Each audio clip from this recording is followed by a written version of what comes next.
यार मानू के शर्म थे गैरत थे आमा के तो कुछ कोन तो थे बेटा कमीनो इते गाड़ी के बेटा कपड़ा आनो इते बेटा कारो मो बेटा करो तुखे कुछ थे तो ना 4 महीना पहला पर साल सियारे जा वे हलिया ही महीनो एकड़ो वे लियो अन्या लेखा पिया जो शर्म करो मुझी शादी करायो खुदाया वली आऊं तो मरी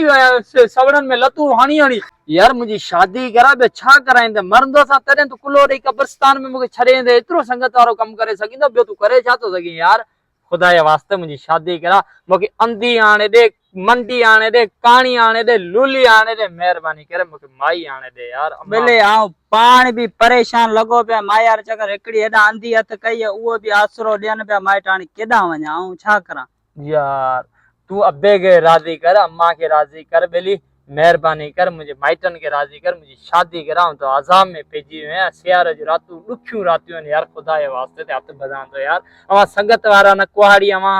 पंजे मगज में न हणदा पो केर हणदो यार बेले ठीक है आऊं तो ये मड़ी के बिनन के राजी करांदो अचांदो चांदो पटका पलांदो लायांदो दिसा छादा चवन पटका पलान को खून कौन थियो है नगो को पानी टूटी पियो है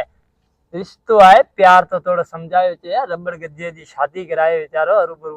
अकेलो पियो रात जो मने पाण मुरु खबरू करे चेरियो थी विंदो मेंटल थी विंदो सुबाने को पाड़े श्री माई भी कोन दिंदा मेहरबानी करो मुझे शादी करायो न तो आऊं चेरियो थी विंदो